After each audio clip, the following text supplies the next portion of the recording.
नमस्कार दोस्तों, स्वागत है आपका अनुराग की वाणी यूट्यूब चैनल पर। मेरा नाम है अनुराग।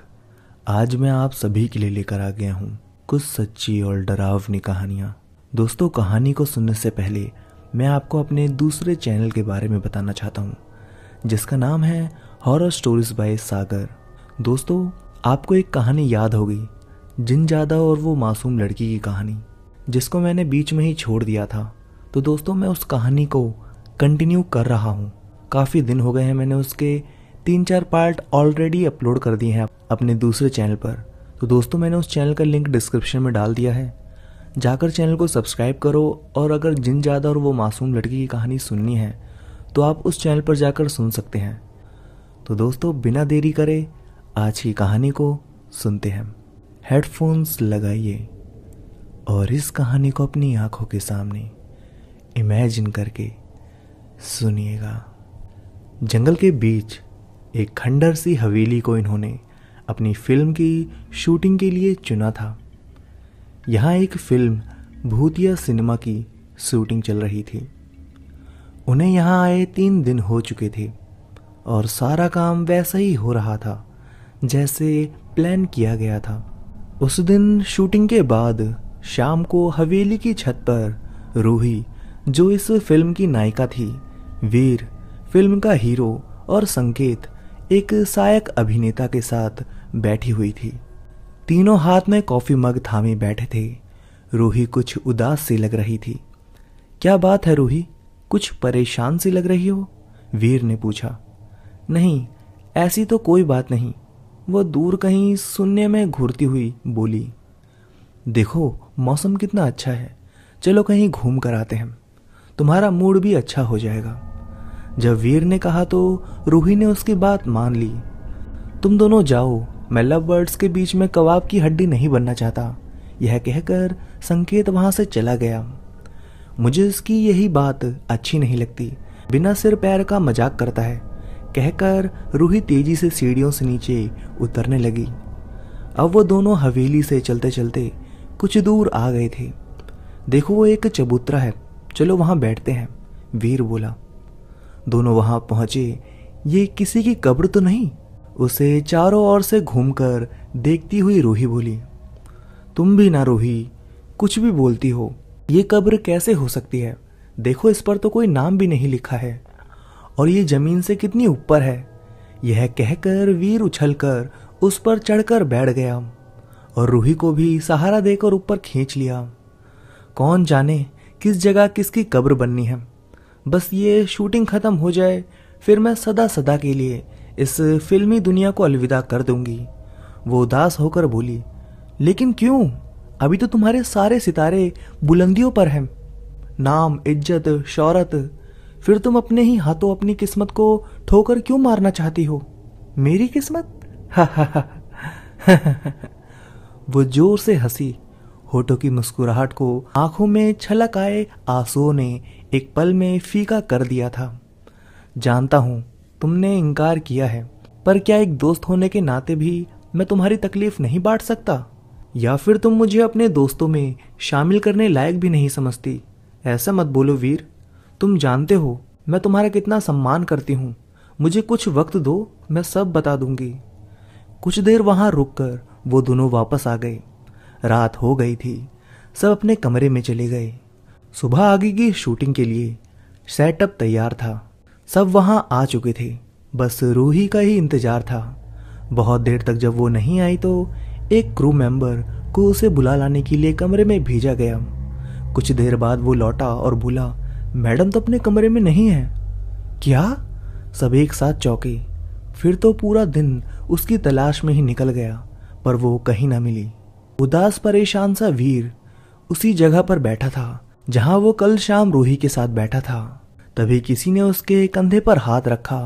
वो चौंक कर पलटा तो खुशी से उसकी चीख निकल गई। रूही, तुम कहाँ चली गई थी यार बिना बताए? तुम जानती भी हो सब कितना परेशान थे। सब? और तुम? रूही उसके गले लग गई। वीर बहुत खुश था और थोड़ा हैरान भी। आज ये रूही को हो क्या गया है? दोनों वापस लौट आए। दूसरे दिन से फिल्म की शूटिंग फिर से स्टार्ट हो गई। इसके बाद फिर कोई व्यवधान नहीं आया। फिल्म पूरी हो चुकी थी और आज उसका प्रीमियर था। रूही की इच्छा थी कि इस फिल्म को सबसे पहले फिल्म के डायरेक्टर, प्रोड्यूसर, संकेत, वीर और गांव के 3 लोग जिन्होंने फिल्म निर्माण में सबसे अधिक मदद किया था वो देखें। वो भी उनके साथ होने वाली थी। सबने बहुत मेहनत की थी फिल्म में। वे सब खुशी खुशी भूतिया सिनेमा के शुरू होने का इंतजार कर रहे थे। बुलाए गए लोगों में सब वहां मौजूद थे, बस रूही ही नहीं आई थी। फिल्म शुरू हुई, सब बहुत अच्छा था, पर अचानक सब जैसे बदल गया। ये वो कहानी तो नहीं थी ना? क्या है ये? फिल्म किसने बदली? ये हमारी कहानी नहीं है। प्रोड्यूसर कार्तिक वर्मा चीख उठा, जाओ रोको उसे। वो कहानी कहाँ है जिसे हमने बनाई थी? तभी पर्दे पर चलती फिल्म रुक गई और अदाकारा रूही सामने की ओर पलटी। भूतनी के रूप में सजी वो बहुत ही डरावनी लग रही थी। पूरा चेहरा सफेद बर्फ सा जमा हुआ लग रहा था। आंखें खून सी लाल थी और चेहरा जगह जगह से कटा फटा था। उसने अपनी बड़ी आंखों को और बड़ा कर लिया और बोली, बैठ जाओ कार्तिक, परेशान क्यों होते हो? ये तो तुम्हारी ही कहानी है, देखो। कहानी आगे बढ़ने लगी। पर्दे पर रूही नजर आ रही थी। वो अपने बिस्तर पर सो रही थी। तभी उसके कमरे का दरवाजा खुला और 3 लोग चुपचाप उसके कमरे में आ गए। तीनों ने एक साथ उसके बदन पर हाथ फेरना शुरू कर दिया। वो घबरा कर उठ बैठी, फिर डरते हुए बोली, मुझे माफ कर दो, आज मेरी तबीयत ठीक नहीं है। अरे छोड़ो जान, अब तुम और तुम्हारे नखड़े।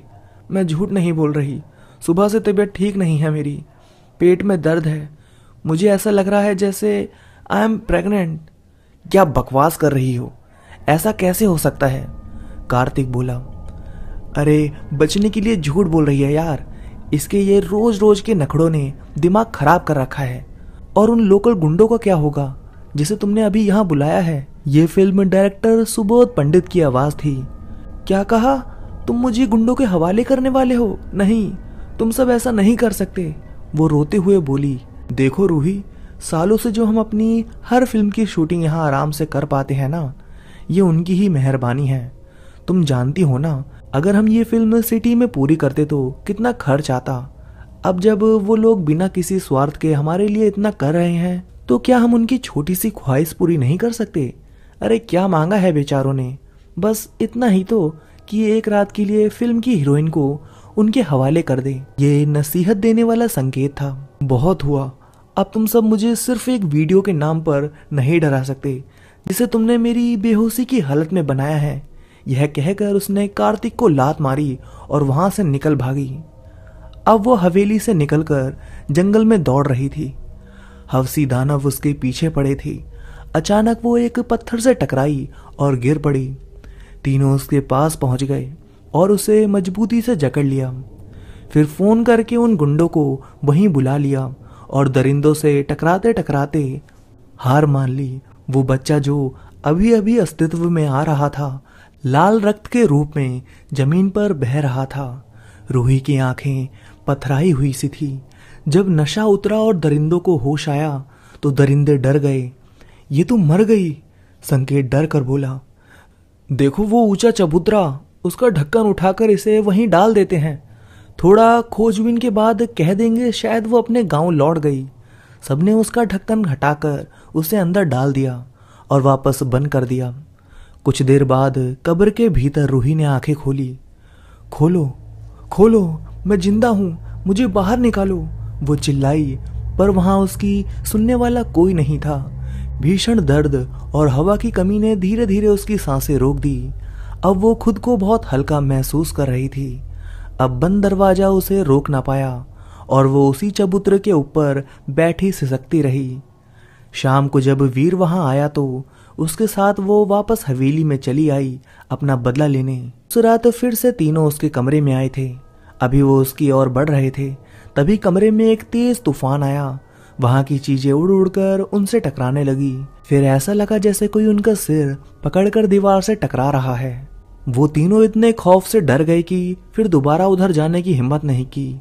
फिल्म खत्म हो गई थी और अब पर्दे पर खून से लाल लाल आंखें ये रूही नजर आ रही थी। वो रोती हुई बोली, क्या बिगाड़ा था मैंने तुम सबका? एक गांव की लड़की का बड़े सपने देखना क्या जुर्म है? वहां गांव में मेरी माँ कैंसर से पीड़ित है, उसका मेरे सिवा कोई नहीं। कितने सपने दिखाए थे मैंने उसे। माँ, तुम्हारी बेटी अब एक मशहूर अदाकार बन गई है। अब मैं तुम्हारा इलाज कर सकती हूँ, पूरा ख्याल रख सकती हूँ। पर जिस दिन मैं उसे शहर लाने के लिए गांव जाने वाली थी, उसी दिन इन तीनों ने अपनी हैवानियत और अपना असली रूप दिखा दिया। एक वीडियो का डर दिखाकर ये मुझे रोज मारते रहे। इतना सब अकेली सहती रही और मुझे कुछ बताई भी नहीं। अगर बताई होती तो आज तुम मेरे साथ खड़ी होती। क्यों भरोसा नहीं कर पाई मुझ पर, बोलो? वीरू पर्दे पर हाथ फेरता हुआ बोला। मैं तुम्हारे लायक नहीं थी वीर। रूही ने अपना हाथ बाहर किया और उसके चेहरे को छूकर बोली, मैं इन्हें नहीं छोड़ूंगा। अभी पुलिस को बुलाकर इनकी असलियत दिखाता हूं सबको। तू जिंदा रहेगा तब ना हमारी असलियत किसी को बताएगा, कार्तिक बोला। सब उसकी ओर बढ़ने लगे। तभी रूही आकर उसके सामने खड़ी हो गई। उसने एक एक को छत से चिपका दिया और फिर वहां से सबको आजाद कर दी। सब नीचे धड़ाम से गिर पड़े।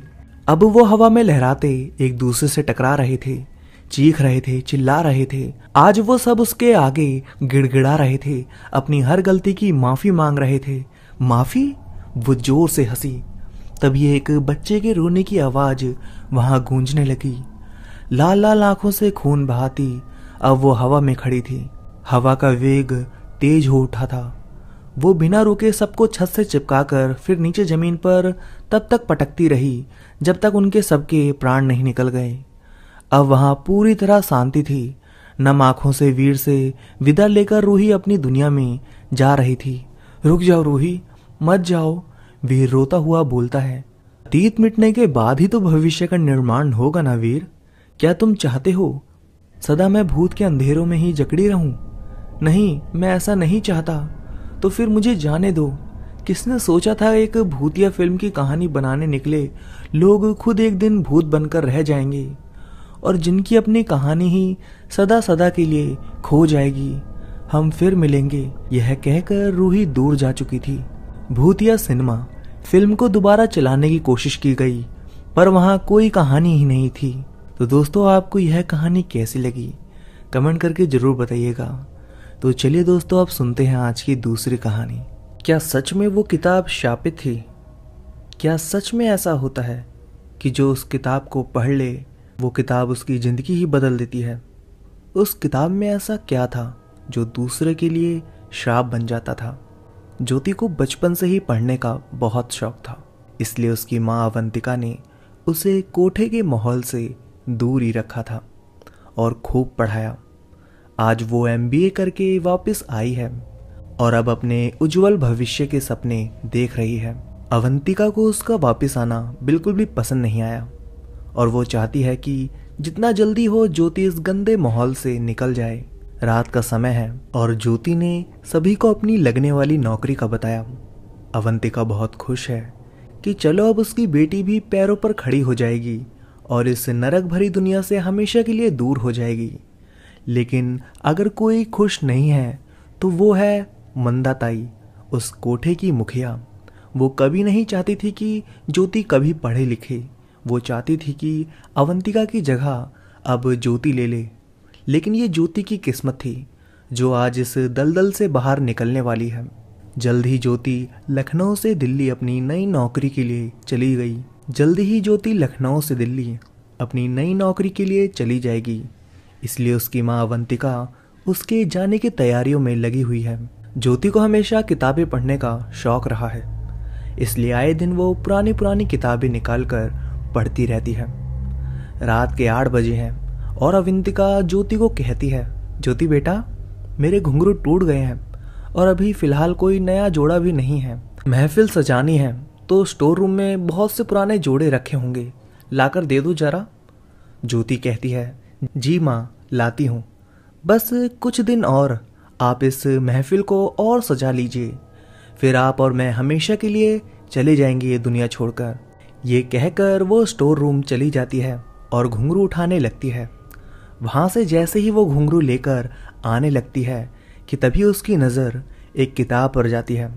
न जाने क्यों ज्योति उस किताब की ओर आकर्षित हो जाती है। वो उसे उठाती है जो बहुत पुरानी हो चुकी है।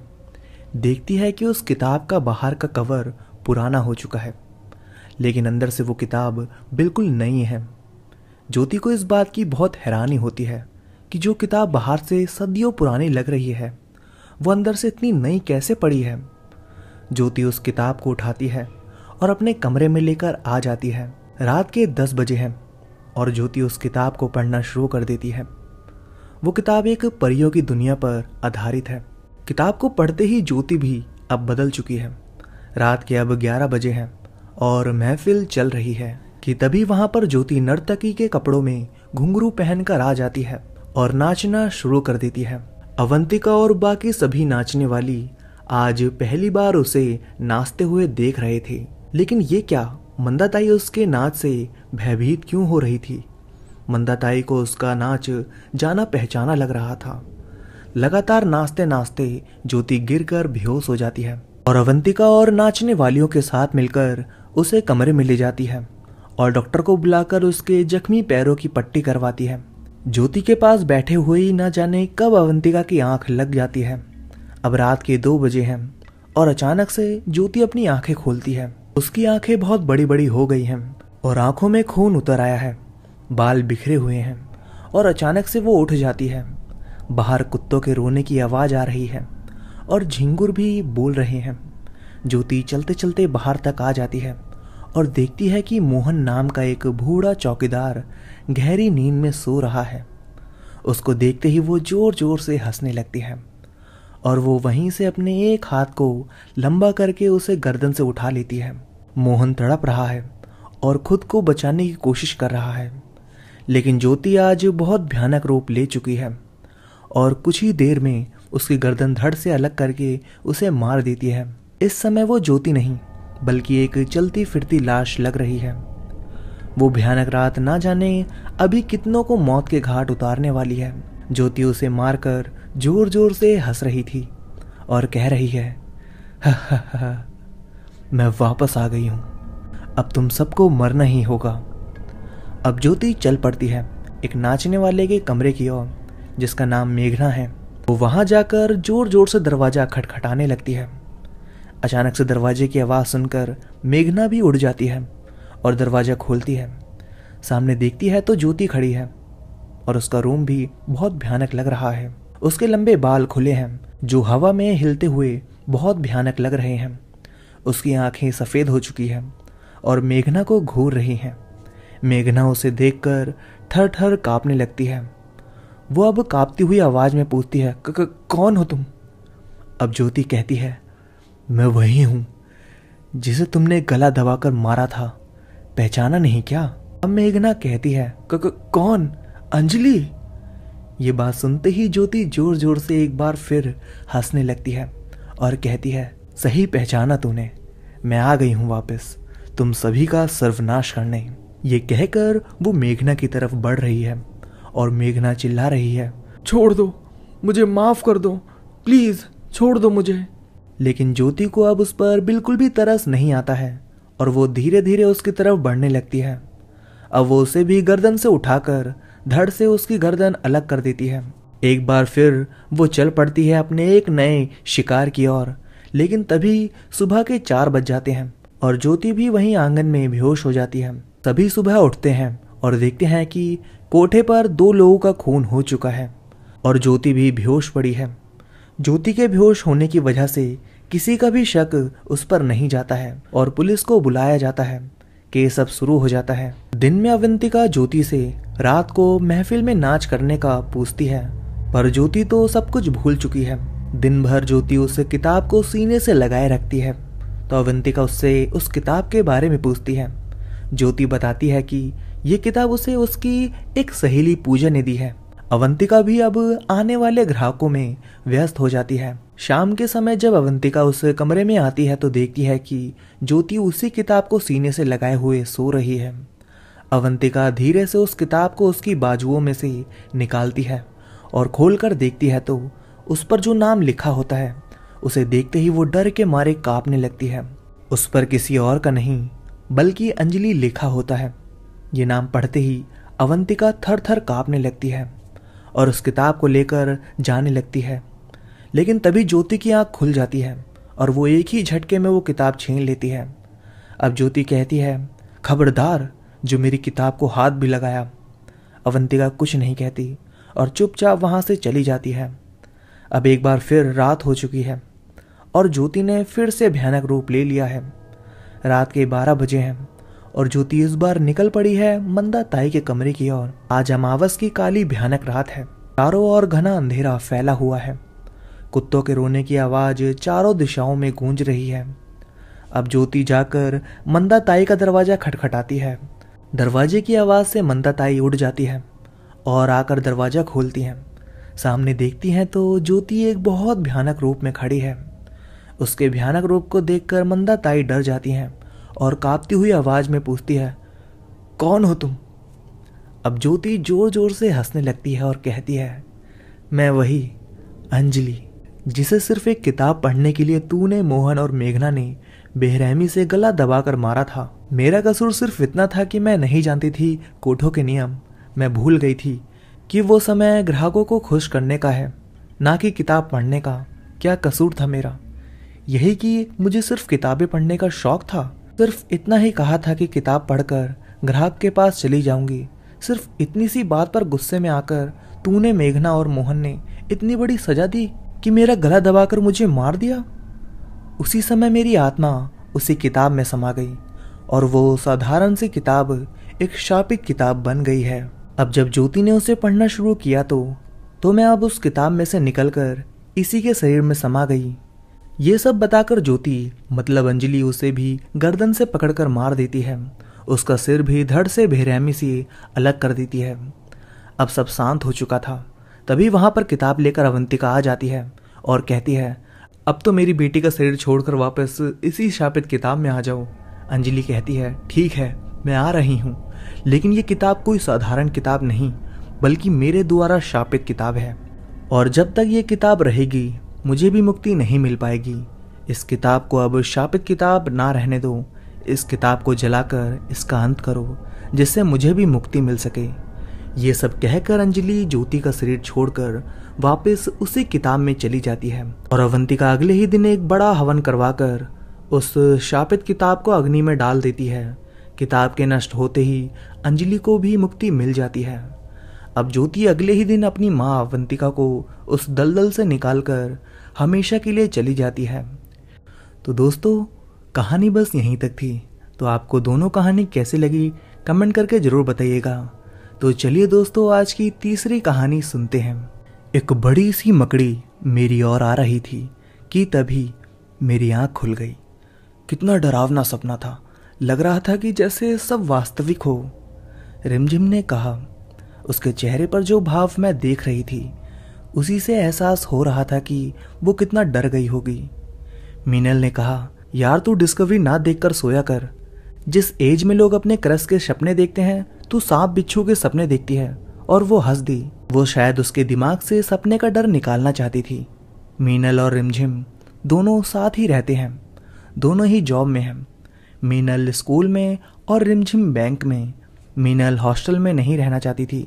कमरा ढूंढने के दौरान रिमझिम से मुलाकात हुई। रिमझिम से कई बार मुलाकात के दौरान मीनल ने यह निर्णय लिया कि हम एक साथ ही रह लेते हैं। इस अनजान शहर में हम दोनों ही अकेले हैं। रिमझिम को फिल्म देखने का शौक नहीं था। ज़्यादा दोस्त भी नहीं थे। अपने काम से फ्री होकर वो सिर्फ डिस्कवरी चैनल शौक से देखती थी। पर इधर कुछ दिनों से डरी डरी सी रहती थी और अक्सर सपने देख के डर से चीख के उठ जाती थी। आज ये तीसरी बार था जब वो डर से चीखी थी। रिमझिम ने कहा, मीनल मैं तुम्हारे पास ही सोऊंगी। मीनल ने कहा, आ जाओ। रिमझिम मीनल के पास आकर उससे चिपक कर सो गई। मीनल को नींद नहीं आ रही थी। रिमझिम के लिए सोचते सोचते काफी देर बाद वो सो भी गई। सुबह जब आँख खुली रिमझिम मीनल के सिर के पास चाय लेकर खड़ी थी।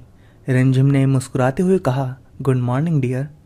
मीनल ने कहा, वेरी गुड मॉर्निंग, ठीक हो तुम? रिमझिम ने कहा, हाँ यार, पर कहीं तो कुछ दिक्कत है। मैं इतनी डरपोक तो नहीं हूँ। हाँ तुम तो वाकई बहादुर हो। इतने भयंकर जानवर अगर मेरे सपने में आते तो मेरी नींद ही उड़ जाती। मीनल ने कहा और दोनों हंस पड़े। जल्दी से उठकर दोनों ने काम किया, फिर ऑफिस निकल गई। रिमझिम का तो पता नहीं, पर मैं कक्षा में भी उसी के सपने के बारे में सोचती रही। अभी तक तो सब ठीक चल रहा था, फिर अचानक से ये डरावने सपने क्यों? मीनल का मन चिंतित था। शाम को वापस मिलने पर मीनल ने अपनी तरफ से इस विषय पर कोई बात नहीं की। थकी हारी दोनों सो गई। रिमझिम की चीख से मीनल की नींद टूटी। हड़बड़ा कर उठी। रिमझिम आंखें बंद किए ही चिल्लाते जा रही थी। मीनल ने उसे जगाने की कोशिश की। उसका चिल्लाना तो बंद हुआ पर वो जागी नहीं। बहुत हिलाया रिमझिम को पर कोई फर्क नहीं पड़ा। घबराहट में मीनल ने उसके ऊपर पानी की पूरी बाल्टी उलट दी। रिमझिम जैसे गहरे सपने से जागी हो। मीनल को देखकर उसे पकड़कर रोने लगी। मीनल ने चुप कराया उसे, उसके कपड़े बदले और उसे अपने पास लेटाया। मीनल ने पूछा, क्या हो गया था तुम्हें रिमझिम? रिमझिम ने आंखों में आंसू भरकर कहा, एक बहुत बड़े सांप ने, या यूं कहूं कि एक अजगर ने मुझे पूरी तरह से लपेट लिया था। बस मुझे निगलने ही वाला था कि तुमने बचा लिया मुझे। इतना कहकर रिमझिम ने उसे कसकर पकड़ लिया। मीनल उसका सिर सहलाती जा रही थी। अचानक उसने देखा रिमझिम के गले में एक चैन है। मीनल ने पूछा, तुमने ये चैन कब खरीदी? रिमझिम उठ के बैठ गई। उसने चैन निकाली। उसमें एक छोटा सा पत्थर का लॉकेट लगा हुआ था। रिमझिम ने कहा, मंदिर गई थी पिछले हफ्ते, मेरे प्रसाद में था, इसलिए मैंने इसे पहन लिया। मीनल ने उस लॉकेट को देखा। उस पत्थर पर पूरा जंगल था। बेहद चिकना और पारदर्शी पत्थर था वो, और उसके साथ ही बहुत सुंदर भी। मीनल ने कहा, इसे निकाल दो। रिमझिम ने उसे निकाल दिया। दोनों बातें करते करते सो गई। सुबह की भागदौड़ में रिमझिम को याद नहीं रहा चैन का। मीनल उसे अपने साथ लेके पहले मंदिर गई। पुजारी जी को चैन दिखाया। चैन देखते ही पुजारी जी का चेहरा सफ़ेद पड़ गया। उन्होंने पूछा, बिटिया ये तुम्हारे पास कहाँ से आया? मीनल ने उन्हें पूरी कहानी बताई। पुजारी जी बोले, बिटिया आज तक इस लॉकेट से कोई बचा नहीं। जिसके गले में ये गया है उसे इसने अपने भीतर के जंगल में ही ले लिया है, और बार बार ये लौट लौट कर आता है। जब भी कोई इसे मंदिर लाता है मैं इस चैन को पीछे नदी में बहुत दूर गहरे पानी में फेंक देता हूँ, पर यह कैसे यहाँ प्रसाद में शामिल होकर नया शिकार ढूंढ लेता है, समझ नहीं पाता मैं। रिमझिम बिटिया की किस्मत अच्छी थी जो वो बच गई। ये बातें सुनकर मीनल बेहद खौफजदा थी। पुजारी जी ने उसके सामने वो चैन नदी में बहुत दूर फेंक दी। मीनल स्कूल चली गई। शाम को मीनल ने रिमझिम को इस बारे में नहीं बताया। करीब महीने भर बाद स्कूल के प्रधानाचार्य की मृत्यु हो गई। मीनल कई टीचर्स के साथ शोक सभा में उनके घर गई। प्रधानाचार्य के अंतिम विदाई के वक्त वो लॉकेट वाली चैन उसी जगह पड़ी थी जहां उन्हें लिटाया गया था। लॉकेट बेहद चिकना और पारदर्शी था और इंतजार कर रहा था एक और नए शिकार का। तो दोस्तों, कहानी यहीं ख़त्म होती है। अगर आपको तीनों कहानियाँ अच्छी लगी हो तो इस वीडियो को लाइक करिए और चैनल को सब्सक्राइब कर लीजिए। तो चलिए दोस्तों, सुनते हैं आज की चौथी कहानी। दोस्तों, मेरा नाम समीर है। आज मैं आपको अपनी ऐसी डरावनी कहानी सुनाने जा रहा हूँ जिसे सुनकर आपके रोंगटे खड़े हो जाएंगे। तो आइए मेरे साथ अनुभव करें डर का। ये बात उस समय की है जब मैं अपने ग्रेजुएशन के पहले साल में था और कॉलेज की छुट्टियां चल रही थी। जून का महीना, तपती गर्मी पड़ रही थी। ना कहीं जाने का दिल करता और ना कुछ करने का। सारा दिन मैं अपने एसी रूम में गुजार देता। कभी मोबाइल हाथ में होता तो कभी लैपटॉप। ऐसी ही सारी छुट्टियां गुजर रही थी। बस थोड़ा बहुत रात में दोस्तों के साथ एंजॉय कर लेते। दोस्तों ने कई बार कहा किसी हिल स्टेशन घूम के आते हैं, लेकिन मेरे पापा अक्सर बिजनेस के सिलसिले में शहर से बाहर जाते रहते थे और मम्मी की तबीयत सही नहीं रहती थी, जिस कारण मैं उन्हें अकेला छोड़कर कहीं नहीं जा सकता था। तो मैंने साफ मना कर दिया। एक दिन सुबह 11 बजे मैं फ्रेश होकर अपने रूम में गाने सुन रहा था। तभी मेरे दोस्त राहुल का कॉल आया। राहुल ने अपने अंदाज में हालचाल पूछा। फिर उसने मुझसे कहा, यार आज बहुत गर्मी है, घर में मन नहीं लग रहा, चल किसी वाटर पार्क घूम आते हैं। वाटर पार्क के नाम से ही मुझे नफरत थी, क्योंकि वहाँ के पानी का कोई भरोसा नहीं होता। पता नहीं कैसे कैसे लोग नहाने आते हैं और ना जाने क्या क्या गंदगी पानी में छोड़ जाते हैं। मुझे वाटर पार्क बहुत घिनौना लगता है, इसलिए मैंने वहाँ जाने के लिए साफ साफ मना कर दिया। फिर उसने मुझसे मेरे आम के बाग में चलने को कहा। वो बोला, ये आम का सीज़न है, वहाँ बाग में चलते हैं, वहीं जाकर नहाएंगे, मस्ती करेंगे और साथ में आम का मज़ा भी लेंगे। दरअसल मैं जिस शहर में रहता हूँ वहाँ आम की पैदावार बहुत अच्छी होती है और हमारा 30 बीघे का एक आम का बाग भी है। आपको तो पता होगा, हर बाग में सिंचाई के लिए ट्यूबवेल बने होते हैं। ऐसा ही एक बड़ा ट्यूबवेल मेरे बाग में भी है, जिससे ठंडा और ताज़ा पानी आता है। पापा ने बाग के बीचों बीच एक बड़ा स्विमिंग पूल बनवाया हुआ था। ट्यूबवेल का पानी उस स्विमिंग पूल से होता हुआ पूरे बाग में जाता था। अक्सर पापा मुझे अपने साथ ही बाग में लेकर जाते, वो भी तब जब बहुत ज़रूरी काम हो और दिन ढलने से पहले ही लौट आते। लेकिन कभी अकेले जाने नहीं दिया उन्होंने, और जब भी मैं दोस्तों के साथ जाने को कहता तो मना कर देते, डांट कर चुप करा देते। मेरी तो हिम्मत ही ना होती थी उनसे कुछ पूछने की। उस खौफनाक हादसे के पहले तक मुझे कभी पापा की ये बात समझ नहीं आई। पता नहीं क्यों करते थे वो ऐसा। ये बात मेरे दोस्त भी जानते थे। मेरी मम्मी कभी इजाज़त नहीं देगी बिना पापा के बाग में जाने की, इसलिए मैंने अपनी मम्मी को कहीं और जाने का बहाना बनाया और हम चारों दोस्त ने 3 बजे चलने का प्लान बनाया। मेरा आम का बाग शहर से कई किलोमीटर दूर था और उसका रास्ता जंगलों, कच्ची और संकरी सड़कों से होकर गुजरता है। इसलिए हम चारों ने फैसला किया कि एक गाड़ी से ना जाकर अपनी अपनी बाइकों से जाएंगे। 3 बज चुके थे, जाने का समय आ गया था। मैं और मेरे तीनों दोस्त आम के बाग की ओर रवाना हो गए। सूरज अपनी पूरी शिद्दत से गर्मी फैला रहा था। इतनी गर्मी होने की वजह से सड़कें सूनी पड़ी हुई थी। सिर्फ वही लोग नजर आते जिन्हें कुछ जरूरी काम होता। लगभग 1 घंटे का सफर तय कर हम चारों 4 बजे बाग में पहुंच गए। रास्ते की धूल और गर्मी ने बुरा हाल कर दिया था। बाग पहुंचकर ऐसा लगा जैसे जन्नत में आ गए हों। हर तरफ आम की खुशबू, कोयल की सुरीली आवाजें, पेड़ की ठंडी छाव, जहां तक नजर जाती बस दिल को ठंडक पहुंचाने वाला खुशनुमा माहौल ही नजर आता। ना गाड़ियों का शोरगुल, ना बंदा ना बंदे की जात, सिर्फ हम 4 दोस्त और मुकरी बाग का रखवाला। पूरे आम के सीजन बाग की पहरेदारी पर रहता है। मुझे देखते ही मुकरी ने सलाम किया। मैंने जाते ही मुकरी से बोला, अरे मुकरी भैया, ट्यूबवेल चालू कर दो, हम सबको नहाना है और एक बाल्टी में ताजे आम भिगो दो। जब तक हम नहाकर निपटेंगे तब तक आम भी खाने लायक हो जाएंगे। मुकरी ने झट से ट्यूबवेल चालू कर दिया और देखते ही देखते स्विमिंग पूल ठंडे ताजे पानी से भर गया। हम सब ने अपनी गाड़ियां साइड में खड़ी करी और स्विमिंग कॉस्ट्यूम में आ गए। फिर स्विमिंग पूल में छलांग लगा दी। आह, क्या आनंद आ रहा था। जन्नत के मजे आ रहे थे वाकई। हम सब ने नहाते नहाते आम का लुत्फ भी लिया। सब दोस्त बहुत तारीफ कर रहे थे ताजे रसीले मीठे आमों की। समय का पता ही ना चला, कब शाम के 5:30 बज गए। इतनी देर पानी में नहाते नहाते मुझे कपकपी चढ़ने लगी। मैं तो बाहर आ गया और कपड़े पहनकर कुछ आम और खाने लगा। मेरे दोस्त भी बाहर आ गए। सबने अपने अपने कपड़े पहन लिए। शाम के 6 बज रहे थे। हम सब चलने की तैयारी करने लगे। इतने में मेरी एक कॉलेज फ्रेंड नेहा का कॉल आ गया, जिससे अक्सर मेरी बात होती रहती थी। अगर दूसरे शब्दों में कहूँ तो वो मेरी गर्लफ्रेंड थी।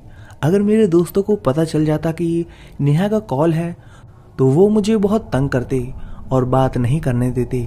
आप तो जानते ही हैं दोस्त कितने कमीने होते हैं, इसलिए मैंने एक बहाना बनाया। मैंने उनसे कहा, मेरे पापा का कॉल है, शोर मत करना वरना पापा को पता चल जाएगा मैं बाग में आया हूँ। मेरे दोस्तों ने ऐसा ही किया। मैंने ईयरफोन कानों में लगाए और बात करना शुरू कर दी। मैं नहीं चाहता था कि मेरे दोस्त मेरी बातें सुने, इसलिए मैं उनसे दूर बातें करता हुआ टहलता हुआ बाग के दूसरी तरफ पहुंच गया, जहां से ना तो मैं उन्हें देख सकता था और ना ही वो मुझे देख सकते थे। दूर एक पेड़ के नीचे चारपाई पड़ी थी। मैं उस पर बैठ गया और बातें करता गया। समय का पता ही नहीं चला। बात करते करते घड़ी पर नजर गई तो शाम के 7:15 बज रहे थे। सूरज छुप चुका था कि आसमान में अभी भी रोशनी थी। मेरे दोस्त मुझे कॉल कर रहे थे, लेकिन मैं बातों में इतना मगन हो गया कि मुझे कुछ होश ही ना रहा। मैंने ऊपर देखा तो परिंदे अपने घोंसले की तरफ वापस आ रहे थे। आसमान धीरे धीरे धीरे काला पड़ता जा रहा था। मैंने चारों तरफ नज़र घुमाई तो घने पेड़ों की वजह से अंधेरा महसूस हो रहा था। अब मेरी बेचैनी बढ़ने लगी। मैंने नेहा को अलविदा कहते हुए तुरंत कॉल कट कर दिया। मैंने फिर से ऊपर देखा तो पूरा आसमान काला पड़ चुका था। घने पेड़ों में तो अंधेरा और भी भयानक लग रहा था। अब पूरे 8 बज रहे थे। चारों तरफ सुन कर देने वाला भयानक अंधेरा था। मैंने रोशनी के लिए अपने मोबाइल का टॉर्च ऑन किया और स्विमिंग पूल की तरफ दौड़ लगा दी। वहां जाकर देखा तो कोई भी नहीं था। चारों ओर देखने पर भी कुछ नजर नहीं आता था। मेरी घबराहट बढ़ती जा रही थी। हलक सूख चुका था। अपने जीवन में पहली बार इतना अंधेरा देख रहा था। कुछ समझ नहीं आ रहा था क्या करूं। चारों तरफ रात के कीड़ों के शोर और चमगादड़ों की ऐसी भयानक आवाजें जिसे सुनकर रूह कांप उठे। अचानक किसी ने पीछे से मेरे कंधे पर हाथ रखा। एक पल के लिए तो मेरी धड़कनें ही रुक गई। कलेजा मुंह को आ गया। मैंने डरते हुए पीछे देखा तो मुकरी को पाया, जिसे देख मुझ में जान आई और उसे देख सुकून भी मिला। उसने मुझसे कहा, समीर बाबा आप कहाँ थे? आपके दोस्त लोग आपको कितना ढूंढे, कितना आवाज दिए, लेकिन आपका कोई पता ही नहीं था। को छोड़कर वो सब चले गए। मैंने मुकरी पर गुस्सा करते हुए कहा, क्या बकवास कर रहे हो? तुमने उन्हें रोका क्यों नहीं? मेरी बाइक कहाँ है? मैंने हड़बड़ाहट में देखा तो चाबी मेरे पास थी। मैं दौड़कर वहां गया जहां पर बाइक पार्क थी, मगर वहां से मेरी बाइक गायब हो चुकी थी। मेरी बाइक एक स्पोर्ट्स बाइक है। बिना असली चाबी के वो कभी स्टार्ट नहीं होती। फिर कौन ले गया? मैंने विक्की को कॉल करने के लिए मोबाइल खोला तो एक भी सिग्नल नहीं आ रहा था। फिर मैंने टाइम देखा तो शाम के 8:40 बज रहे थे। यहीं से मेरी जिंदगी के सबसे भयानक खौफ के 2 घंटे शुरू हुए। मैं दौड़कर फिर से मुकरी के पास गया, इस उम्मीद से शायद उसे कुछ मालूम हो, लेकिन मुकरी का कोई अता पता नहीं था। उसको कई आवाजें भी दी। उसको आसपास के जगहों पर ढूंढा, लेकिन वो नहीं मिला। फिर मैं उसकी कोठरी की तरफ दौड़ा और देखा कि वहां वो बेहोश पड़ा था। उसके मुंह से झाग निकल रहा था। उसे देखकर मेरे हाथ पैर कांपने लगे। मेरा पूरा शरीर सिरहर उठा था। मैं वहां से चिल्लाता हुआ उल्टे पैर भागा। मोबाइल के नेटवर्क गायब थे। हर तरफ मौत जैसा सन्नाटा और सन्नाटे को चीरती हुई ऐसी आवाजें जैसे हजारों आत्माएं विलाप कर रही हों। खून सुखा देने वाली भयानक आवाजें जिसे सुनकर मेरा सर फटा जा रहा था। घबराहट और डर से मैं कपकपा रहा था और मेरी शर्ट पसीने से तर थी। जो बाग मुझे जन्नत लग रहा था, अब वही बाग मुझे जहन्नुम लगने लगा। मैंने मन ही मन में फैसला किया कि यहाँ बैठने से डरने से कुछ नहीं होगा। मुझे हिम्मत करके आगे बढ़ना चाहिए। मैंने ऐसे ही किया। मोबाइल की रोशनी के सहारे सड़क की तरफ निकल पड़ा। वहीं मुझे एक कुदाल, घास को खोदने वाला टूल पड़ा हुआ मिला। मैंने उसे अपनी सुरक्षा के लिए ले लिया और आगे बढ़ने लगा। अचानक ऐसा लगा जैसे कोई मेरे पीछे है, लेकिन पलटने पर कोई नहीं दिखाई दिया। चलते चलते मैं थक गया और एक पेड़ के सहारे खड़ा हो गया। जंगल की हर एक चीज मुझे डरा रही थी। मैं बहुत डरा हुआ महसूस कर रहा था और मुझे खुद पर गुस्सा भी आ रहा था। क्यों मैं इस वीराने में मरने चला आया? मैंने अपनी इस भड़ास को मिटाने के लिए गुस्से में कुदाल पेड़ के तने पर दे मारा और मैं ऐसा करता गया। बार बार कुदाल मारने के कारण पेड़ के तने पर एक गहरा जख्म बन गया। अचानक मेरे हाथों में कुछ चिपचिपा लगा। मैंने टॉर्च की रोशनी में देखा तो वो ताजा गाढ़ा खून था, जिसमें इंसानी खून जैसी बू आ रही थी। इससे पहले कि मैं कुछ और समझ पाता, मेरे कानों में एक दर्द भरी कहराने की आवाज गूंजी, जो इतनी भयानक थी जिसे सुनकर मेरे बचे हुए होश भी उड़ गए। मैंने सर उठाकर जैसे ही ऊपर देखा तो देखता ही रह गया। एक बहुत ही विशालकाय डरावनी शकल वाला राक्षस मेरे सामने खड़ा था, जो एक पेड़ का रूप लिए हुए था। उसकी टांग में एक गहरा जख्म बन गया था, जिसमें से बहुत खून बह रहा था। ये जख्म मेरे कुदाल मारने की वजह से बना था। उस राक्षस की बड़ी बड़ी आंखें किसी दहकते अंगारे जैसी थी। उसके एक हाथ से दूसरे हाथ के बीच 10 फुट का अंतर होगा। उसके नाखून ऐसे थे जैसे कोई तलवार लिए हो। उसके दांत तकरीबन फुट भर बाहर निकले हुए थे। उसकी गर्म सांसें मुझे जला रही थी। उसके घने सफेद बाल पैरों तक आ रहे थे और उसकी बड़ी दाढ़ी से उसका चेहरा और भी भयानक लग रहा था। उसने अपनी जोरदार आवाज के साथ चीख मारी और बोला, तो इंसानी जात यहाँ मेरे जंगल में क्या करने आया है? तू जरूर इन मासूम पेड़ों को काटने आया होगा। तूने सारे जंगल उजाड़ दिए, अब मेरा जंगल भी उजाड़ेगा। देख, तेरे आने से ये पेड़ कितने सहम गए हैं। उसकी आवाज में इतनी धमक थी जैसे मेरे चारों ओर 100 डीजे कॉलम एक साथ बज रहे हों। उसकी आवाज से मेरा दिल दहल रहा था। मैंने उसके कहने पर इधर उधर देखा तो देखकर दंग रह गया। सभी पेड़ जिंदा हो गए थे, चीख चीख कर कह रहे थे, इस इंसान को सजा दो, इसके हाथ पैर काट कर अलग कर दो, जैसे ये हमारे साथ करते हैं। मैं घुटनों के बल बैठ गया और रोने लगा। मैंने अपनी सहमी डरी आवाज में कहा, मैं कोई लकड़हारा नहीं हूं, मुझे जाने दो मुझे। मौका देख जैसे ही मैंने भागने की कोशिश की, वैसे ही उस राक्षस ने मेरा हाथ पकड़कर दूर एक पेड़ की जड़ों में फेंक दिया। उस पेड़ ने अपनी जड़ों से मुझे जकड़ लिया, फिर मुझे हवा में उछाला और इस तरह मैं कई बार हवा में उछाला गया। मेरे मुंह और नाक से खून बह रहा था। लगातार जमीन पर पटके जाने के कारण मेरी पसलियां टूट सी गई, मेरे कपड़े फट चुके थे। मुझे बहुत प्यास लग रही थी।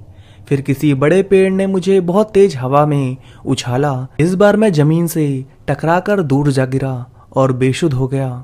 कुछ देर बाद होश में आने पर मैंने देखा मैं अपनी पहुंच से काफी दूर पड़ा हूँ। मैंने अपने अंदर हिम्मत पैदा की और बस भागता चला गया, लड़खड़ाता हुआ, दर्द से तड़पता बस भागता चला गया।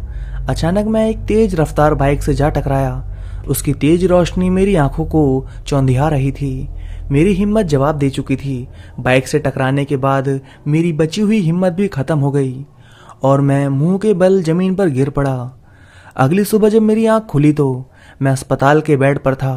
मेरा पूरा जिस्म मलहम पट्टियों से ढका हुआ था। मेरे दाहिने पैर और एक हाथ पर प्लास्टर चढ़ा हुआ था। मुझे सांस लेने में भी परेशानी हो रही थी।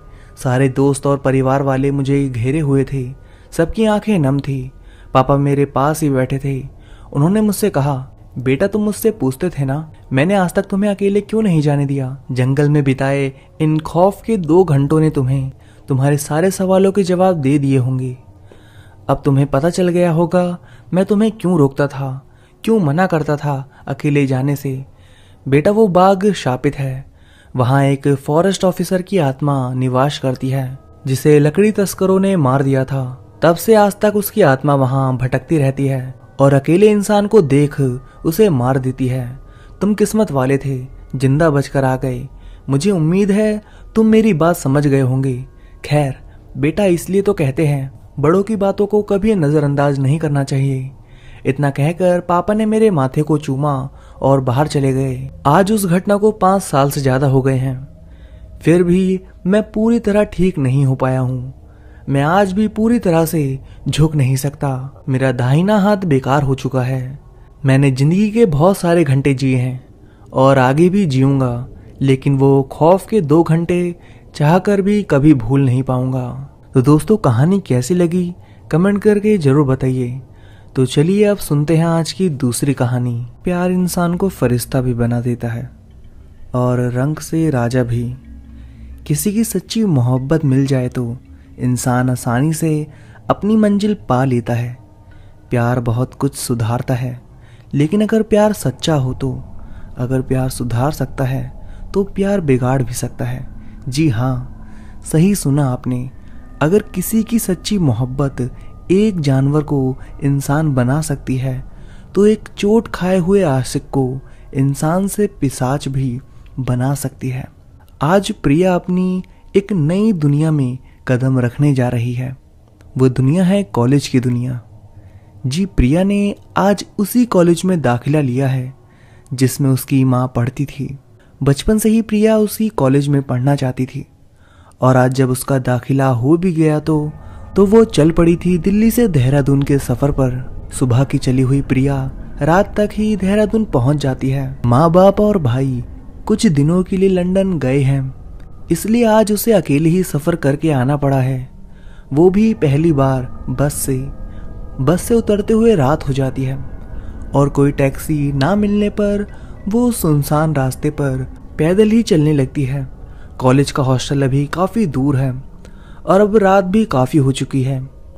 प्रिया इन सभी बातों को अनदेखा करते हुए सुनसान रास्ते पर चली जा रही है कि तभी एक बूढ़ी औरत उसे आवाज़ देती है, सुनो बेटा। प्रिया मुड़कर देखती है और पूछती है, जी कहिए, क्यों आवाज़ दी आपने मुझे? वो बूढ़ी औरत कहती है, बेटी रात के समय इस रास्ते से कोई भी नहीं जाता है। ये रास्ता एक भयानक पिशाच का है जो किसी को भी नहीं छोड़ता। तो तुम इस रास्ते की बजाय दूसरे लंबे वाले रास्ते से चली जाओ। हो सकता है उस रास्ते पर कोई टैक्सी या रिक्शा भी मिल जाए तुम्हें। प्रिया इन बातों से हंसने लगती है और कहती है, कोई बात नहीं आंटी जी, अगर पिशाच मिल भी गया तो मुझे देखते ही मेरी ओर आकर्षित हो जाएगा। ये कहकर वो उस बूढ़ी औरत का मजाक बनाती है और चल पड़ती है फिर से उस पिशाच के सुनसान रास्ते पर। चारों ओर घना अंधेरा है और हवा भी तीव्र गति से चल रही है। अंधेरी रात होने की वजह से दूर दूर तक कुछ भी दिखाई नहीं दे रहा है, लेकिन प्रिया जो नए ख्यालातों की लड़की है उसके लिए ये आम बात है, क्योंकि शुरू से ही वो घर से बाहर ही पड़ी है। अब कुत्तों की रोने की आवाज़ भी आने लगती है जो उस रात को और भी भयानक बना रही है। तभी प्रिया को ऐसा लगता है जैसे कोई उसके पीछे आ रहा हो। जो वो मुड़कर देखती है तो उसे कुछ दिखाई नहीं देता है। पहले तो प्रिया इसे अनदेखा कर देती है, लेकिन कुछ देर बाद प्रिया को लगता है जैसे उसे किसी ने आवाज़ दी हो।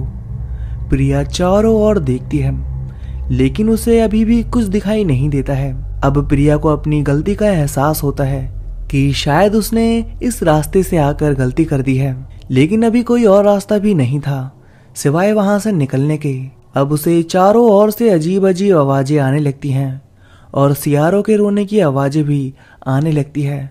तभी उसे सामने से एक विशाल भयानक पुरुष दिखाई देता है, जिसे देखते ही प्रिया की चीख निकल जाती है और वो पागलों की तरह दौड़ने लगती है। उसे ऐसा लग रहा है जैसे वो आदमी उसी के पीछे दौड़ रहा हो। दौड़ते दौड़ते वो एक बंद पड़े खंडर में चली जाती है, जहां पर उसे अब और भी ज्यादा डर लगने लगता है। वो उस खंडर में से बाहर निकलने की कोशिश करती है, लेकिन चाह कर भी नहीं आ पाती है। तभी उसे लगता है जैसे वो भयानक आदमी वहीं पहुंच गया हो और अब उसी की तरफ बढ़ रहा हो। वो उससे दूर होते हुए फिर भागने लगती है कि तभी उसकी टक्कर एक खूबसूरत से लड़के से हो जाती है। गोरा रंग, भूरे बाल और नीली आंखें, जिसे कोई भी लड़की देखते ही दिल हार जाए। प्रिया जो टक्कर की वजह से उसकी बाहों में है, वो उसे देखते ही उसकी ओर आकर्षित हो जाती है और कुछ ही समय में बेहोश हो जाती है। अब सुबह हो चुकी है और प्रिया को होश आता है तो खुद को एक बेहद खूबसूरत से घर में पाती है। पहाड़ियों पर स्थित ये घर जंगल के बीचों बीच था। अब प्रिया जैसे ही चौंक कर उठती है तो सामने उसी लड़के को हाथ में चाय की ट्रे लिए खड़ा देखती है। अब वो लड़का पूछता है, उठ गई आप? प्रिया कुछ नहीं कहती और उठकर बैठ जाती है। तो वो लड़का दोबारा बोलता है, मेरा नाम अक्षत है। कल वहां से गुजर रहा था तो आपकी चीखों की आवाजें सुनकर वहां पहुंच गया। सोचा शायद आज फिर कोई उस पिशाच के चक्र में फंस गया होगा। अब प्रिया अपनी चुप्पी तोड़ते हुए कहती है, तो क्या सच में वो रास्ता पिशाच का ही रास्ता है?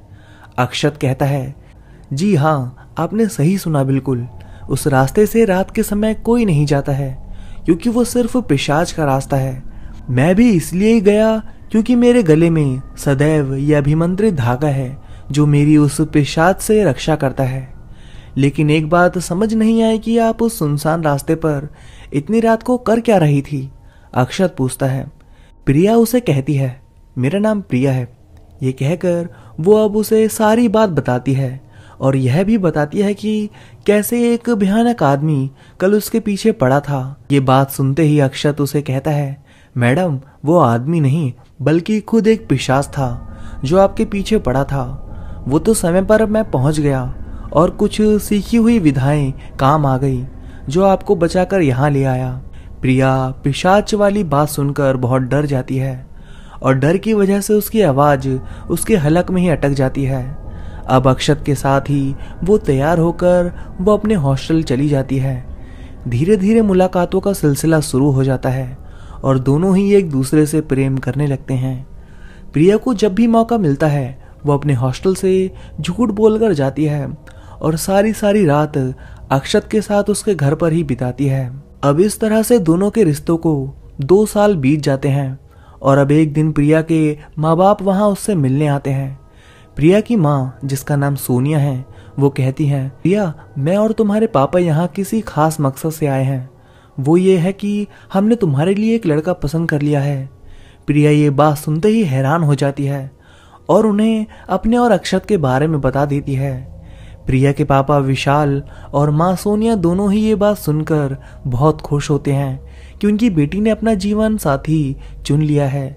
सोनिया अब प्रिया से कहती हैं, चलो प्रिया, अब देर किस बात की है, हमें आज ही अक्षत से मिलना है। लेकिन प्रिया उसे लगातार फोन किए जा रही थी और अक्षत फोन नहीं उठाता है, तो वो हार कर सोनिया और विशाल को उसके घर ले जाती है। लेकिन वहां जाकर जो देखती है तो बस देखते ही रह जाती है।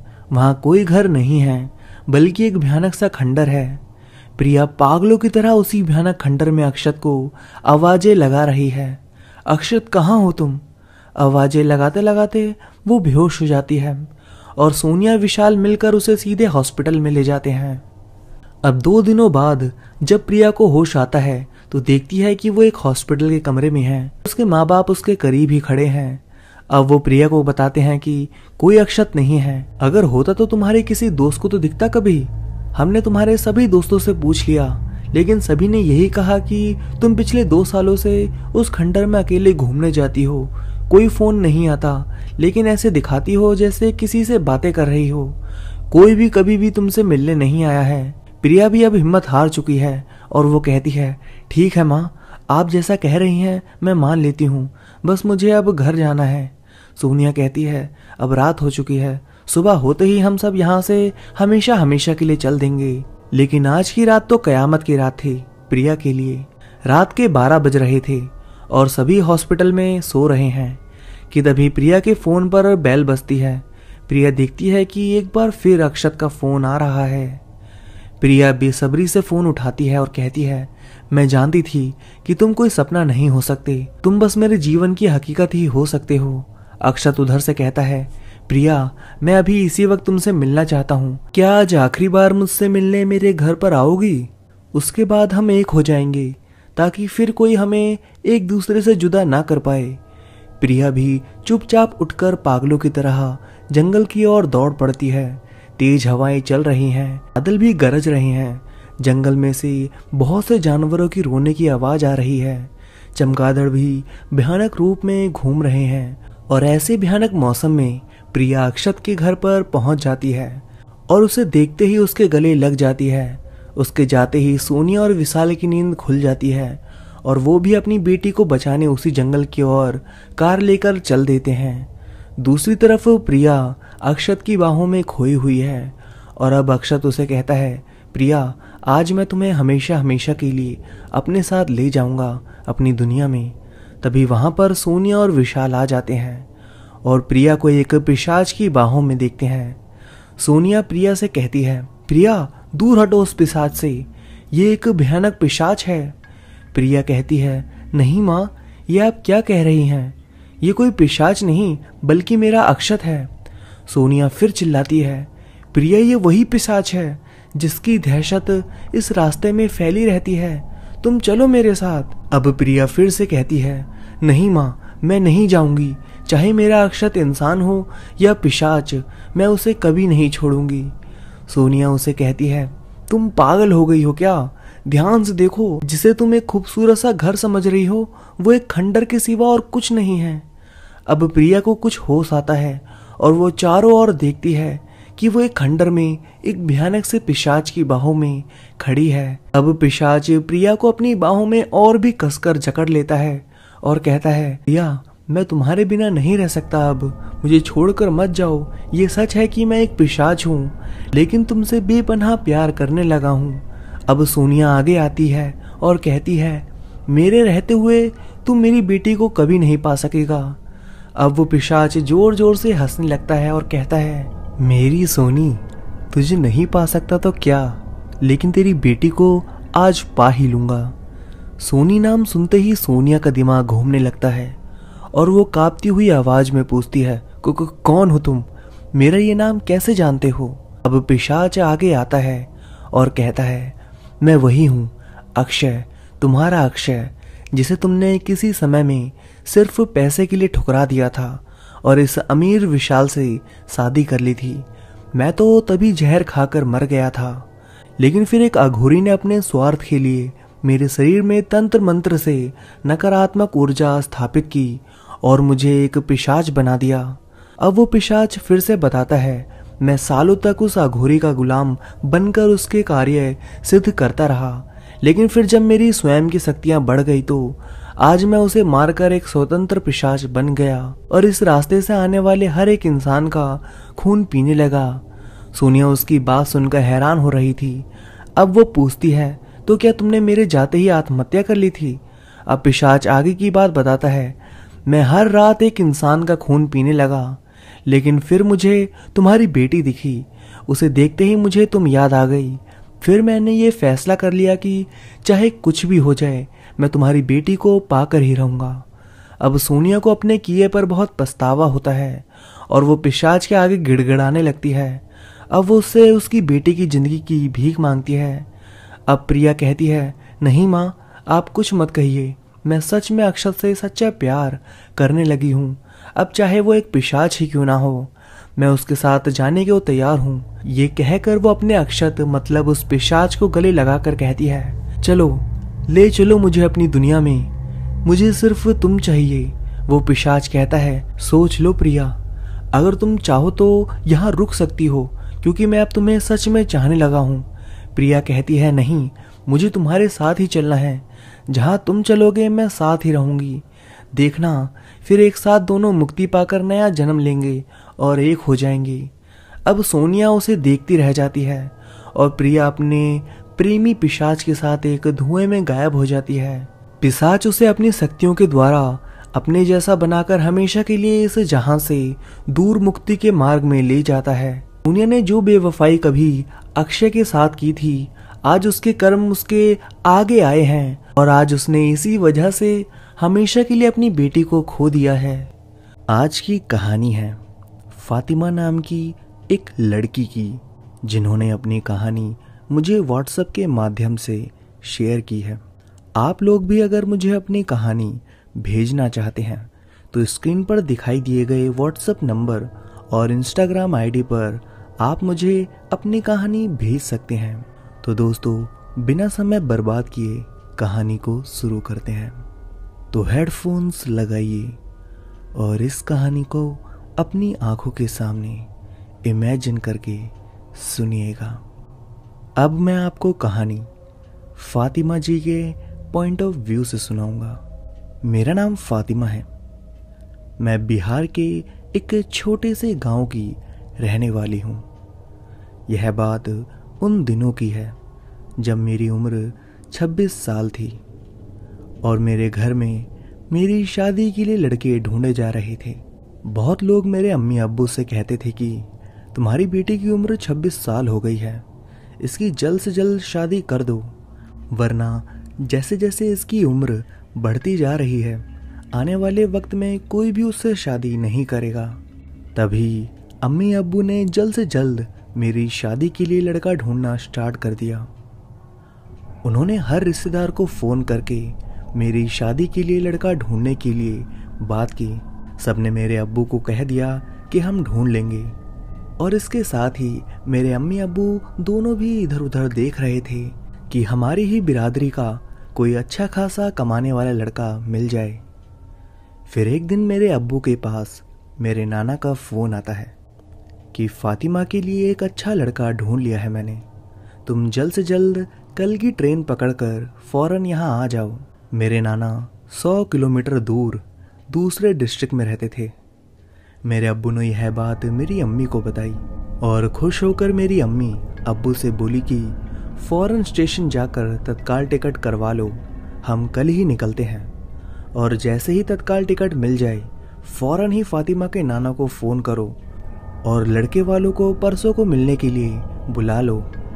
मेरे अब्बू फौरन स्टेशन जाकर तत्काल टिकट ले आते हैं और नाना को भी फ़ोन करके बोल देते हैं कि लड़के वालों को बोल दो कि वह परसों लड़की देखने आ जाए, और तभी फ़ोन कट जाता है। अब हम लोग कल नाना के यहाँ जाने के लिए तैयारी करने लगते हैं। हम लोग 3 दिन नाना के यहाँ रुकने वाले थे, तो इस हिसाब से हमने अपने कपड़े एक ही बैग में डाल लिए थे।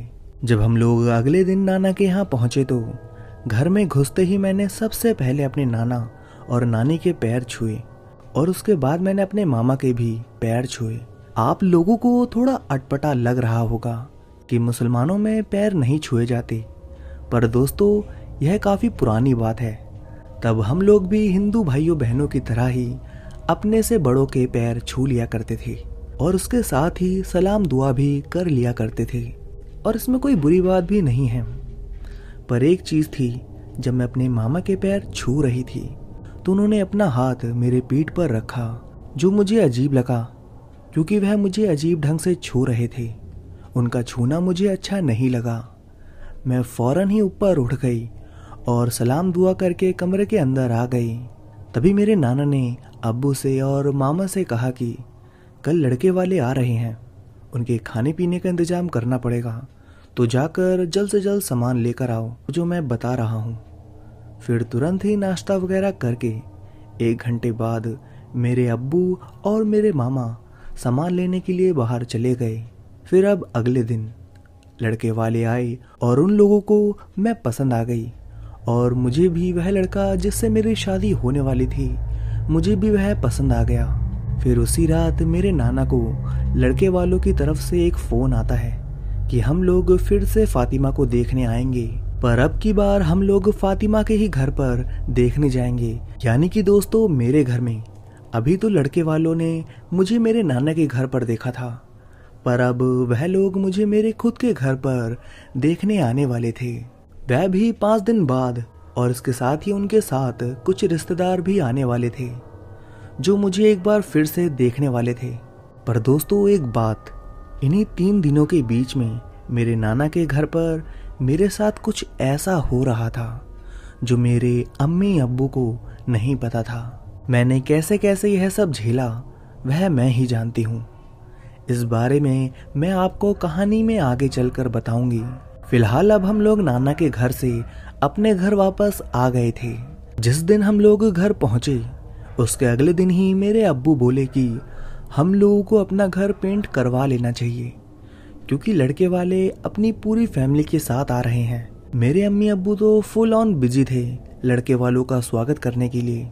2 दिन बाद ही लड़के वाले आने वाले थे, पर जब से मैं नाना के यहाँ से आई थी तो मुझे मेरे शरीर में पता नहीं क्यों भारीपन सा लग रहा था। मैंने कुछ दिनों से नमाज पढ़ना भी बंद कर रखा था। फिर उसी दिन मैंने नमाज पढ़ी, तब जाकर मुझे थोड़ा अच्छा महसूस हुआ, और उसी रात जब मैं अपने कमरे में सोने गई तो फिर से मुझे कुछ अपने सीने पर भारीपन सा महसूस हुआ। वह भारीपन इतना था कि जैसे कोई 10-20 किलो का वजन मेरे छाती पर रख दिया गया हो।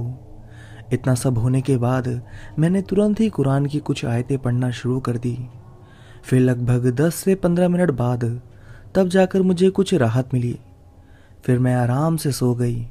फिर अगले दिन जब मेरी आँख खुली तो मेरा पूरा बदन दर्द कर रहा था। मुझे समझ नहीं आ रहा था कि यह क्या हो रहा है मेरे साथ। मैंने अपनी टी-शर्ट ऊपर कर देखा तो मेरे पेट पर नाखूनों के निशान थे। जब मैंने अपने पूरे शरीर को शीशे के सामने देखा तो यह सब देखकर मेरी हालत खराब हो गई। मेरे हाथ पैर से लेकर मेरे मुंह तक पर नाखूनों के नोचने के निशान थे। मैं बहुत जोर से चिल्लाई। तभी फौरन मेरी अम्मी मेरे कमरे में आई। उन्होंने मेरा चेहरा देखा और वह जोर से चिल्लाई और बोली, यह तूने क्या कर लिया कमबख्त अपने चेहरे के साथ। फिर मैंने अपनी अम्मी को सब कुछ बताया कि रात में मेरे साथ क्या हुआ था, और जब सुबह उठी तो यह सब अपने आप ही हुआ है। इस बारे में मुझे कुछ भी नहीं पता। मेरी अम्मी मुझे बहुत डांट रही थी, कह रही थी कि 2 दिन बाद ही तेरे को लड़के वाले देखने आ रहे हैं और तेरी ऐसी हालत है। मेरी अम्मी फौरन सर पर हाथ रखकर ज़मीन पर बैठकर जोर जोर से रोने लगती है। तभी भागकर मेरे अब्बू आ जाते हैं। वह भी मेरी यह हालत देखकर परेशान हो जाते हैं। मेरी अम्मी अब्बू दोनों को कुछ भी समझ नहीं आ रहा था कि यह सब कैसे हुआ। फिर मेरी अम्मी अब्बू मुझे फौरन हॉस्पिटल लेकर गए। मेरे पूरे शरीर पर पट्टियां बांध दी गई। फिर दवाइयाँ और पट्टियां बंधवा कर मैं वापस घर आ गई। फिर उसी दिन रात को खाना खाकर जब मैं अपने कमरे में सोने गई तो मुझे फिर से अपनी छाती पर वही वजन महसूस हुआ। मैंने फिर से कुरान की कुछ आयतें पढ़ना शुरू कर दी और कंबल से खुद को पूरा ढक कर सो गई। तभी मुझे ऐसा महसूस हुआ कि कोई अदृश्य चीज है जो मेरे ऊपर आकर लेट गई है। अब मैं बहुत ही ज़्यादा डर गई थी। मेरे अंदर इतनी हिम्मत नहीं थी कि मैं कंबल को हटाकर देख सकूं कि मेरे ऊपर आखिर कौन लेटा है। मुझे इतना तो विश्वास है कि यह कोई इंसान नहीं है, यह जो कोई भी है एक अदृश्य शक्ति है। जो मेरे ऊपर आकर लेटा था वह बहुत ही ज़्यादा भारी था। तभी मुझे मेरे निचले हिस्से पर बहुत ज़्यादा दर्द महसूस होने लगा। मुझे ऐसा महसूस होने लगा कि कोई मेरे साथ संभोग कर रहा हो। मैं चिल्लाना चाह रही थी, मदद मांगना चाह रही थी, पर मेरे मुंह से एक भी आवाज़ नहीं निकल पा रही थी। तभी अचानक मेरी आंखों के सामने अंधेरा अंधेरा हो गया और फिर अगले दिन जाकर मेरी आंख खुली, जिस दिन मुझे लड़के वाले देखने आ रहे थे। जब मैं सुबह उठी तो मेरी माँ मेरे सामने ही जमीन पर बैठी जोर जोर से रो रही थी। जब मैं उठी तो मेरी पूरी सलवार खून से लथपथ थी और मैं सही से चल भी नहीं पा रही थी। इसके साथ ही मेरा पूरा बदन दर्द कर रहा था। मैंने अपनी अम्मी से इस बारे में पूछा कि यह सब क्या हो रहा है मेरे साथ। मेरी अम्मी ने बोला कि फातिमा, तेरे ऊपर किसी बुरी शक्ति का साया है। तभी मेरी अम्मी मुझसे बोली, जल्दी से नहा धो ले और तैयार हो जा, मैं तुझे बाबा को दिखा देती हूँ जो यह झाड़ फूक करते हैं। जब मेरी अम्मी मुझे लेकर उन बाबा के पास गई तो बाबा ने मुझसे मेरा नाम पूछा और मेरा नाम एक छोटे से कागज पर लिखा और उसे एक पानी से भरे कटोरे में डाल दिया गया। फिर तभी थोड़ी देर बाद जब उसे बाहर निकाला गया तो मेरे नाम के ऊपर कुछ निशान आ गए थे। तभी वह बाबा बोले, आपकी बेटी के ऊपर किसी बुरी शक्ति का वास है। वह कौन है और किसने भेजा है, मैं आपको आधे घंटे में सब कुछ बता दूंगा। तभी बाबा ने मुझे 2 नींबू दिए और बोले, लो इसे अपने पूरे शरीर पर रगड़कर मुझे वापस कर दो। तभी मैंने उन दोनों नींबुओं को अपने पूरे शरीर पर रगड़कर उन बाबा को वापस कर दिए। बाबा ने उन दोनों नींबू को जब काटा तो वह अंदर से पूरे के पूरे काले थे। तभी वह बाबा मुझे लेकर एक कमरे में गए और मुझे जमीन पर बिठा दिया। अब उन्होंने बोला कि तुम अपनी आंखें बंद करो और अपने दोनों हाथों की मुट्ठी बनाकर अपने दोनों हाथों को ऊपर की तरफ करो। उसके बाद क्या हुआ मुझे कुछ भी पता नहीं चला। तभी जब थोड़ी देर बाद मुझे होश आया तो बाबा ने बताया कि मेरे ऊपर एक जिन्नात का साया है और वह 700 साल पुराना जिन्नात है जो आज भी पृथ्वी लोक पर घूम रहा है। बहुत से तांत्रिक और मौलाना इस जिन्नात का इस्तेमाल करते हैं गलत कामों के लिए, अपनी रोजी रोटी के लिए। किसी के कहने पर वह लोग उस जिन्नात को किसी के ऊपर भी छोड़ देते हैं। फिर तभी मेरी अम्मी ने बाबा से पूछा कि यह जिन मेरी बेटी के ऊपर किसने भेजा। तो बाबा ने बोला, मैं उसका नाम नहीं बता सकता, बस मैं आपको इतना बता सकता हूँ कि इस जिन्नात को फातिमा के ननिहाल से भेजा गया है, यानी कि फातिमा के नाना के घर से। मेरी अम्मी यह बात सुनकर चौंक गई और बाबा से बोलने लगी कि मुझे इस बात पर बिल्कुल भी भरोसा नहीं है कि मेरे मायके वाले ऐसा करेंगे। पर बाबा ने बोला, यह बिल्कुल सच है। मैंने खुद उस जिन्नात से पूछा कि तुमको किसने भेजा है, तो उसने साफ साफ नाम के साथ आपके ननिहाल के बारे में बताया। पर मैं उस व्यक्ति का नाम नहीं बता सकता कि किसने आपकी बेटी के ऊपर जिन्नात को छोड़ा है। इतना सब बताने के बाद फिर बाबा ने मुझे एक ताबीज़ दी और उसके साथ ही मुझे भभूति दी और बोला कि इसे रोज रात के खाने में डालकर खाना खाया करो। दोस्तों, मैं आप सभी को बता दूं, मेरे अब्बू ने एक दिन पहले सुबह ही लड़के वालों को आने के लिए मना कर दिया था, क्योंकि उस वक्त मेरे चेहरे और पूरे शरीर पर निशान थे। मैं अब बिल्कुल ठीक हो चुकी हूँ और मुझे यह भी पता था कि मेरे नाना के घर से किसने उस जिन्नात को मेरे ऊपर भेजा है। वह थे मेरे मामा। हाँ दोस्तों, मेरे मामा ने ही मेरे ऊपर उस जिन्नात को भेजा था। दोस्तों, मैंने आपको कहानी के शुरुआत में एक बात नहीं बताई थी कि आखिर क्या हुआ था उन 3 दिनों में नाना के घर पर, जिसे मैं आज भी याद करती हूँ तो मेरी रूह कांप जाती है। मैंने सोचा भी नहीं था कि मेरे सगे मामा मेरे साथ ऐसा करेंगे। दोस्तों, जिस दिन मैं अपने नाना के यहाँ गई थी, उसके अगले दिन की रात को, जिस दिन सुबह सुबह लड़के वाले देखकर मुझे गए थे, तो उसी रात मैं रसोई घर में आटा गूंद रही थी। तभी पीछे से मेरे मामा ने मुझे पकड़ लिया और उन्होंने मेरे हाथों पर अपना हाथ रखकर आटा गूंदने लगे। वह मुझसे काफ़ी चिपक कर खड़े थे और वह मेरे से बोल रहे थे कि तुम्हें आटा गूंदना नहीं आता, लाओ मैं तुम्हें सिखाता हूँ। मैं उनसे बोलती रही कि नहीं मामा, मैं कर लूँगी, मुझे आता है, आप जाओ मामा, मैं यह सब कर लूँगी। मुझे सब कुछ समझ आ रहा था कि मामा मुझे आटा गूंदने के बहाने मेरे साथ गलत कर रहे थे।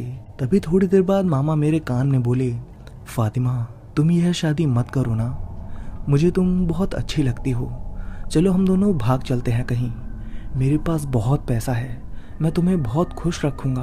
पर मैंने उन्हें पीछे की तरफ जोर का धक्का दिया और उनसे साफ साफ कह दिया कि यह सब सही नहीं है जो आप मेरे साथ कर रहे हो। अगर आपने फिर से यह करने की हिम्मत की, अब की बार मैं जोर से चिल्ला दूंगी। तभी मेरे मामा फौरन वहां से भाग गए। फिर उसके अगले दिन सुबह सुबह जब मैं घर से बाहर टहलने को निकली तो मेरे मामा मेरे पीछे पीछे आए और बोले, फातिमा, एक बार और सोच लो, मैं तुमसे प्यार करता हूँ, मैं तुम्हें बहुत खुश रखूँगा, चलो ना मेरे साथ, हम लोग कहीं भाग चलते हैं। मैंने उनसे फिर बोला, प्लीज़ यह सब मत बोलो, आप मेरे से बड़े हो, आप मेरे सगे मामा हो, मेरी अम्मी के भाई हो, आप ऐसा मत बोलो। तभी मेरे मामा बोले, अगर तुमने मेरे से शादी नहीं की तो मैं तुम्हारी शादी भी किसी से भी नहीं होने दूंगा, याद रखना। तभी फिर मामा ने एक बार और मुझसे पूछा, आखिरी बार बोल रहा हूँ फातिमा, क्या तुम मेरे से शादी करोगी, क्या तुम मेरे साथ चलोगी? पर मैंने उनसे साफ साफ मना कर दिया कि मामा, कि आप जितनी भी बार पूछोगे मेरा जवाब हर बार ना ही होगा। तभी मेरे मामा बोलते हैं, अब देखो मैं क्या करता हूँ तुम्हारे साथ, मैं तुम्हारी शादी किसी से भी नहीं होने दूंगा। तुम्हें घमंड है ना अपनी खूबसूरती का, 3 दिन के अंदर मैं तुम्हारा इस खूबसूरती का घमंड उतार दूंगा, कोई भी तुम्हें पसंद नहीं करेगा, अब तुम बस देखती जाओ। इतना कहकर मामा वहां से चले गए। तो दोस्तों, इन्हीं सब बातों को सोचकर मुझे यही लगता है कि शायद यह सब जो कुछ भी मेरे साथ हो रहा था, इन सब में मेरे मामा का ही हाथ था। पर अब सब कुछ ठीक है, मेरे अम्मी अब्बू अब नाना के यहाँ नहीं जाते। मैंने इस बारे में अपनी अम्मी अब्बू को कुछ भी नहीं बताया और ना ही मैं बताना चाहती, क्योंकि मामा मेरे अम्मी के सगे भाई हैं, तो मैं नहीं चाहती कि दोनों में कुछ भी अनबन आए। और मेरे नाना भी बहुत बूढ़े हो चुके हैं, अगर मैंने यह सब बातें अपने नाना को बता दी तो वह इस बात को सहन नहीं कर पाएंगे। तो दोस्तों, कहानी बस यहीं तक थी। आपको कहानी कैसी लगी कमेंट करके ज़रूर बताइएगा। अगर आपको भी मुझे अपनी कहानी भेजनी है तो स्क्रीन पर दिखाई दिए गए व्हाट्सएप नंबर पर आप मुझे अपनी कहानी भेज सकते हैं।